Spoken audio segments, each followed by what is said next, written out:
Welcome to Strategy Sessions by Thirsty Bandit Consulting, Episode 15, Mobile and Seasonal Retail.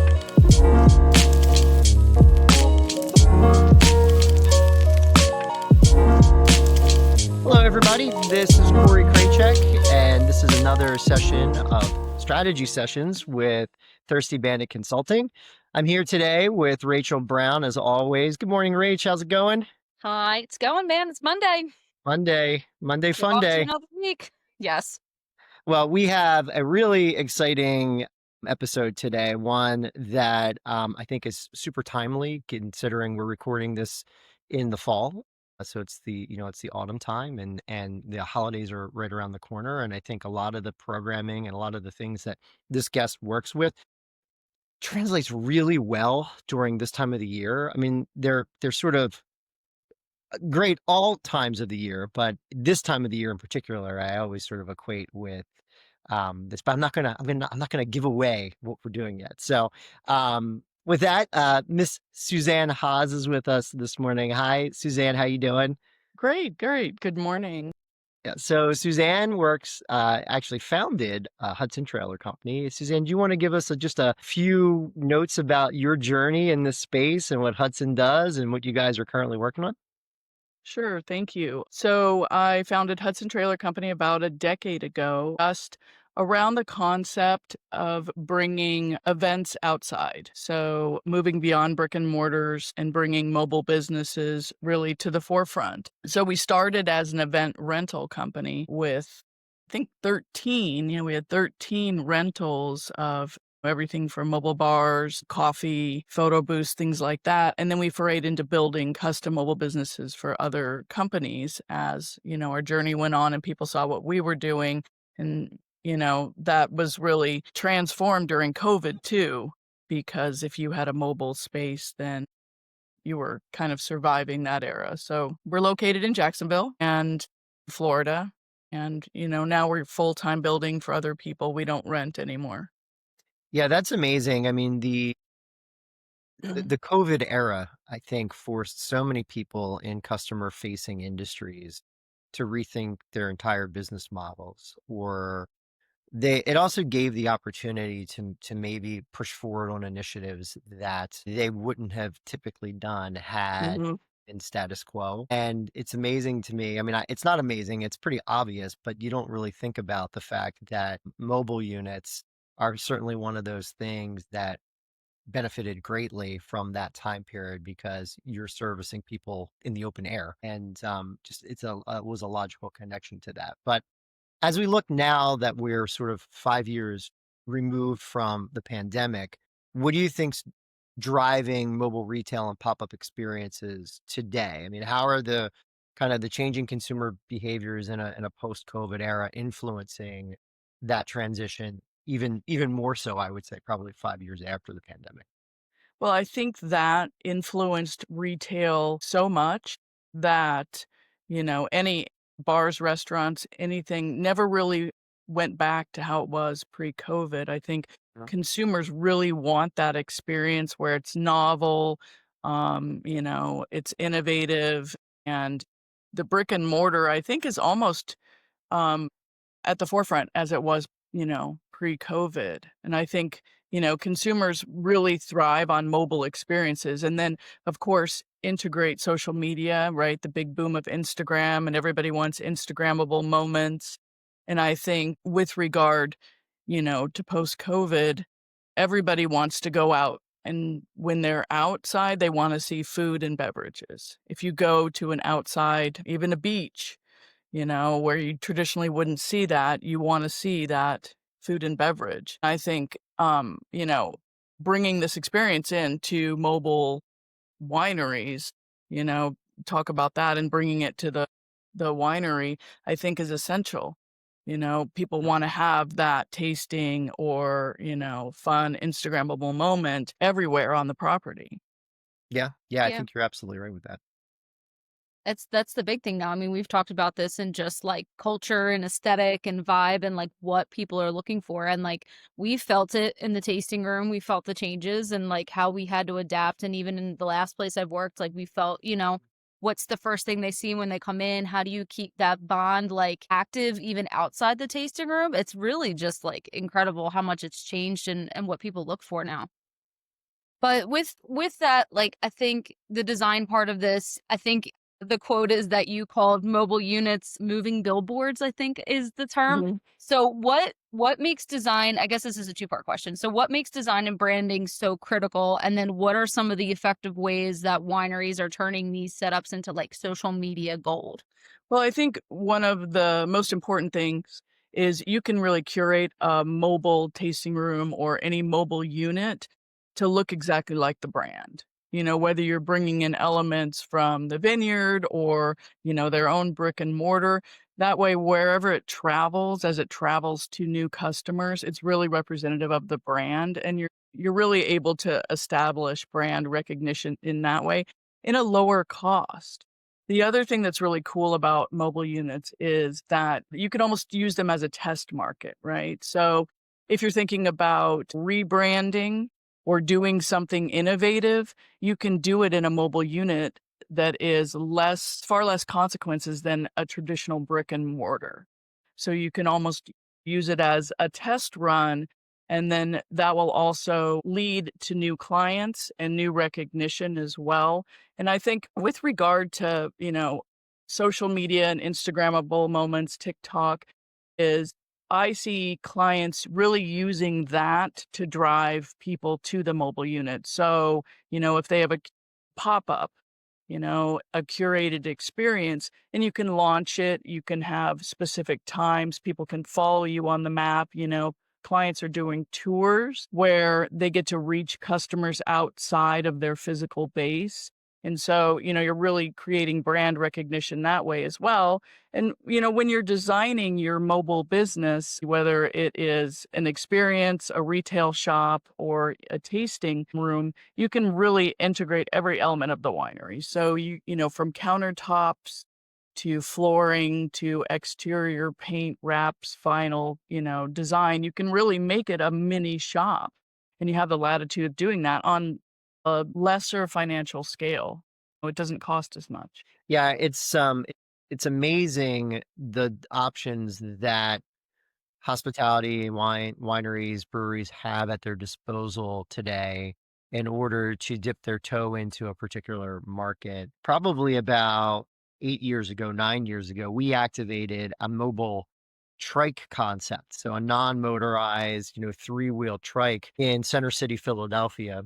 We had a new partnership we wanted to explore with Center City District. They were doing these summer concert series, and we didn't want the traditional 10 by 10 pop-up tents and table. We wanted something that was going to capture attention. And so we decided substantially less than a trailer or a food truck, right? And we were actually able to store it in like a self-storage unit adjacent to where the facility was. So it allowed us to keep it there for a 3 or 4 month duration. Had this really beautiful trike that just naturally captured people's attention and drove traffic to it. And then 2 years later, we began to activate seasonal pop-up programming during the holiday Mhm. season with that same partner. And the program literally went from, a few $1,000s in the summertime to six-figure sales activity over the course of a 2 to 3 year span, and we invested maybe $2,000 into that to start. And so it really allows you to take some risks that you may not traditionally have wanted to take, and allows you to get ultra creative with how you want to present Mhm. your product. Because fun, and we were just talking, Rachel, one of our most recent conversations on, right, we were talking about how fun farmers markets are, right, and how they draw you in, and in most instances your farmers markets are very kind of cookie cutter in the sense it's like 10 by 10 10 10 by 10 10 10 by 10 10, and really the only palette you've got to work with is basically if you want to design what the tent looks like, or maybe what your table runner looks like, or what Mhm. what looks behind it, and you've got to do it in a way where you can set it up, break it down, get in and out very quickly. This allows for a little bit more of an intentional design piece where you can really have fun with it, and you're not worried about setup, breakdown.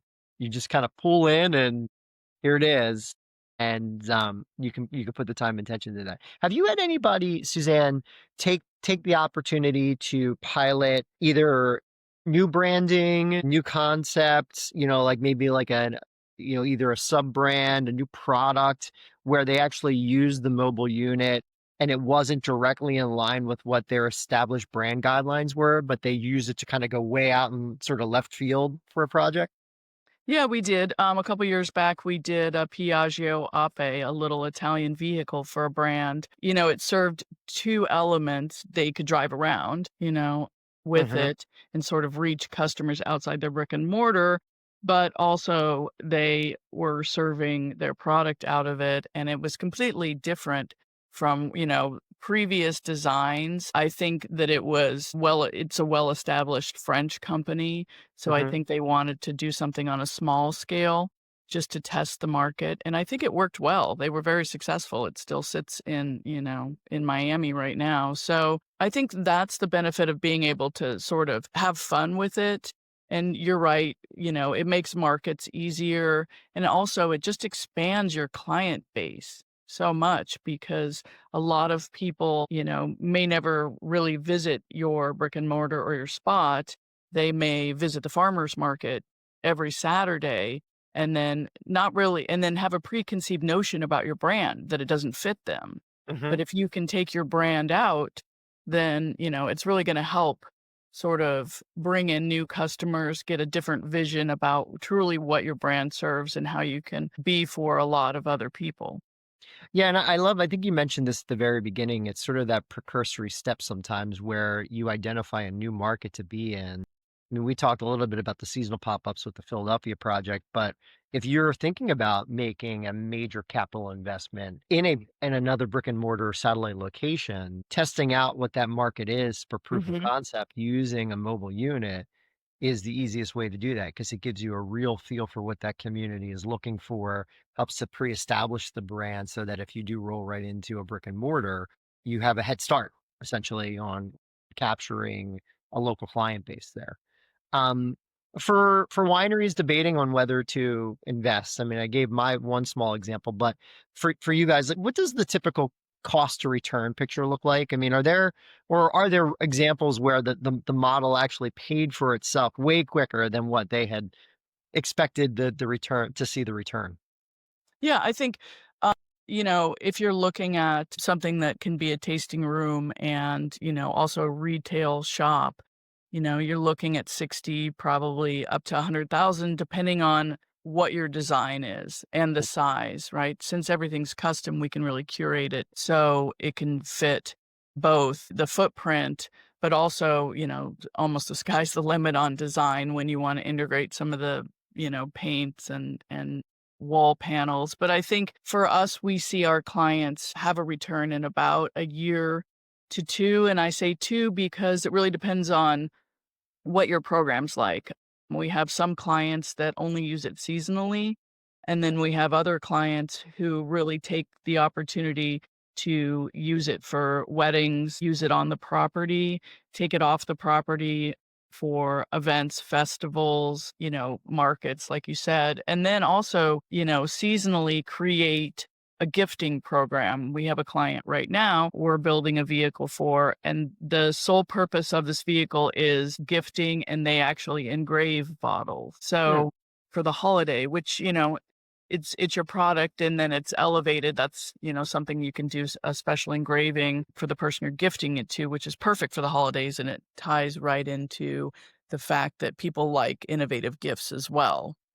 Yeah. So I think, that's a great way to maximize your ROI as well. And then if you're in areas where maybe you want to shut it down for the winter, then, you're probably going to look at the 2-year mark, depending on, what your initial investment is. But with the exception of maintenance, it's not like a brick and mortar because you've got this initial investment and then, you're using it in perpetuity with very little cost put back into it except for, obviously costs like staff and things like that. Well, the other one that I think is important, particularly for our friends in the wine world, Rach, how many times do you find have we found ourselves schlepping out a ton of product and a ton of gear and the weather being inclement, and then Mhm. dealing with product that can't be sold after Yep. the fact because you've been exposed to the elements and tarps and pallets and trying to keep all of that product safe. Uh, Mhm. so there's been a lot of loss. I mean, I think every winery that's ever done an offsite in the rain comes away with loss that they have to then deal with. Yeah, and the hours of setup. I mean, like, the labor part of it, like, all of those things go into it, and we've had more than one festival rain out where you staff for it and you get everything set up and you go out, and then 30 minutes later, there's a thunderstorm and, like, half of your glass is ruined and your bottles and your labels, so, I mean, it is something to contend with, especially, again, now people are out, they wanna go and do things, so it is, it's laborious to do that, definitely. The struggle is real, right? As we like to say. Yes, very much so.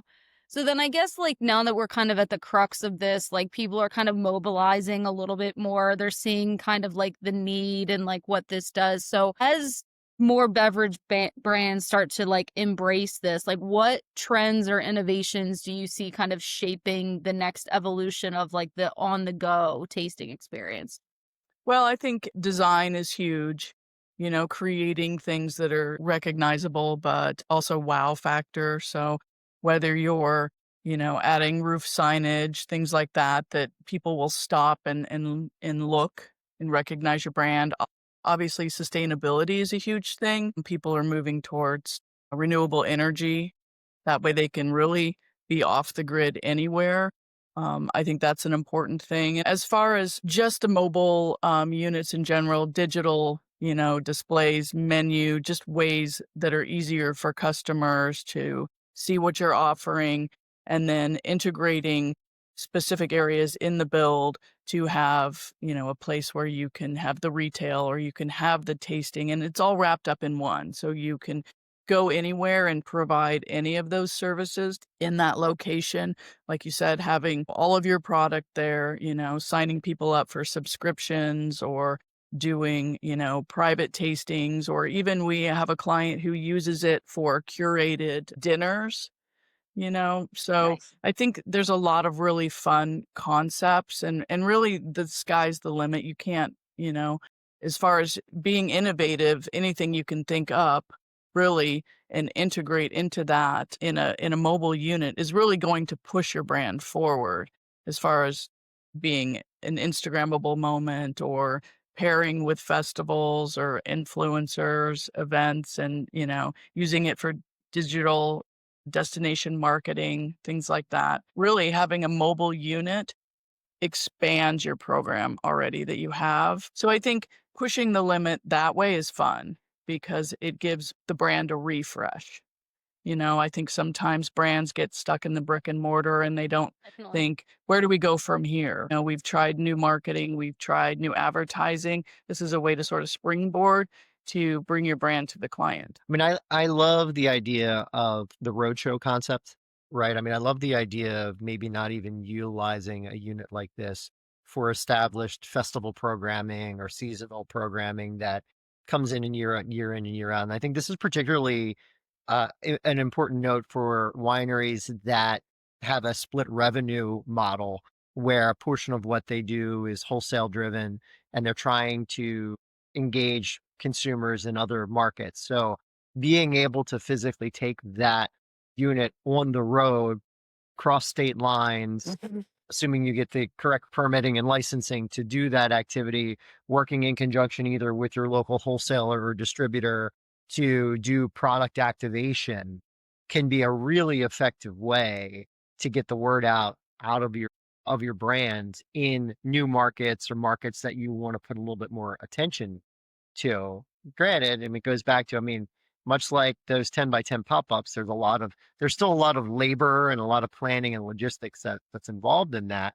But it's very hands-on and it's very intimate and it's very personable, which is what the consumer wants. They want to meet with people that live and breathe this. They don't necessarily want to engage with a brand ambassador hired by a third party to just pour you the wine and read from a tasting note. So, what better way to do that than get on the road and do a road show with the winemaker during the off season or the tasting room manager, for an extended period of time and get that brand in the hands of people and allow them to take pictures and share digitally, all of that. I also did want to touch because you sort of just touched upon in that last question, Suzanne, the sustainability side of things. Are you seeing an uptick in requests from clients to integrate like the solar panels on the roof of the units and trying to um, move away? I think maybe hopefully a little bit more than the super loud gasoline powered generators that so many trailers Mhm. lean on. That you can hear across the field. Yeah. Yeah.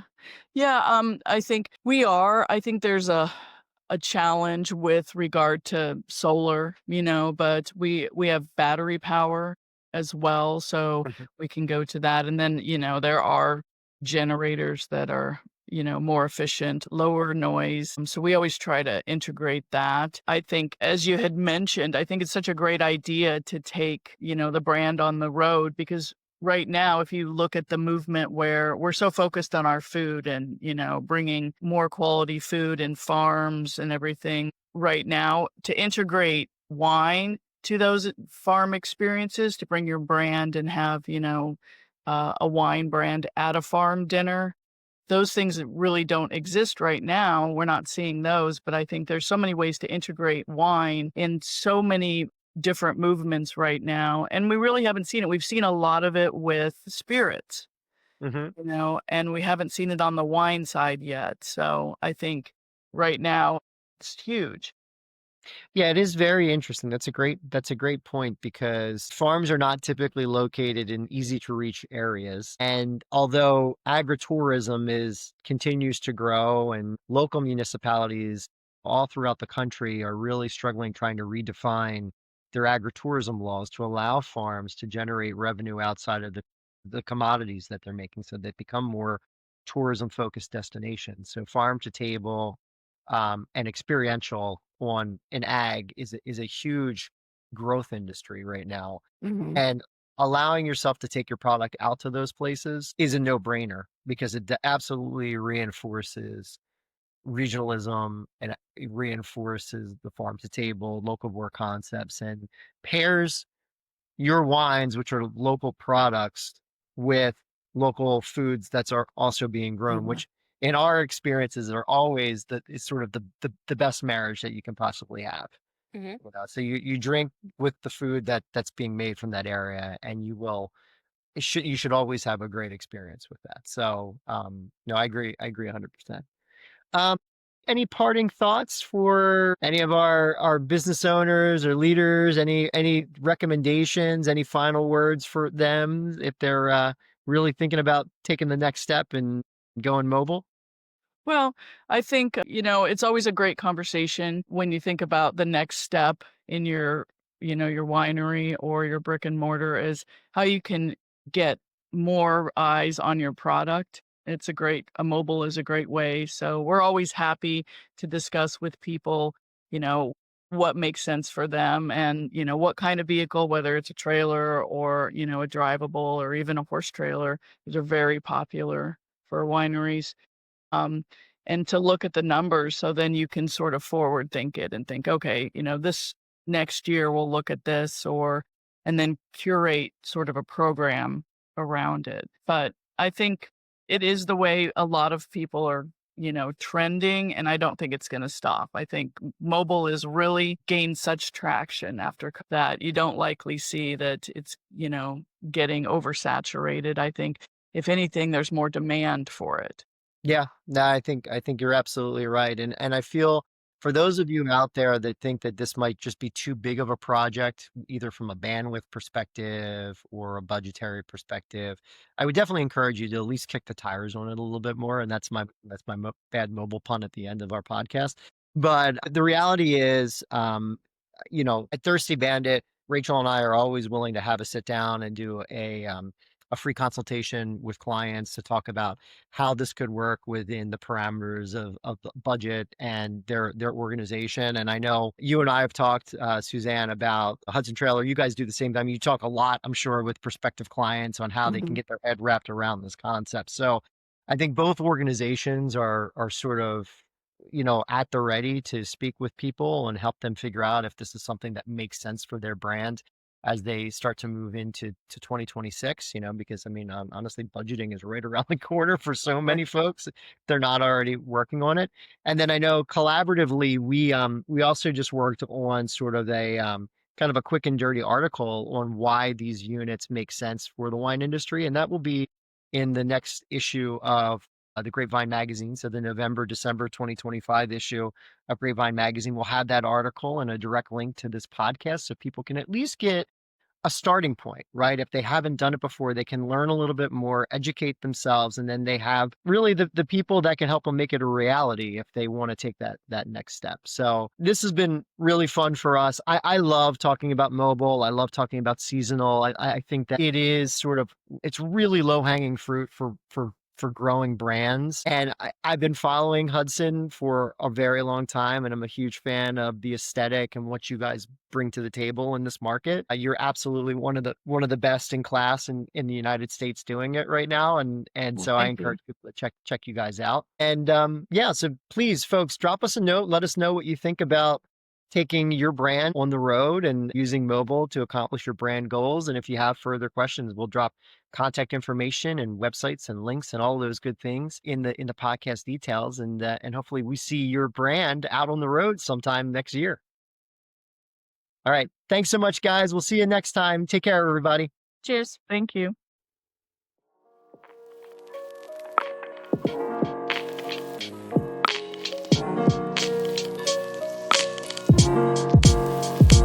Thank you for joining us for this episode of Strategy Sessions. Don't forget to comment, like, follow, and subscribe to our YouTube channel at Thirsty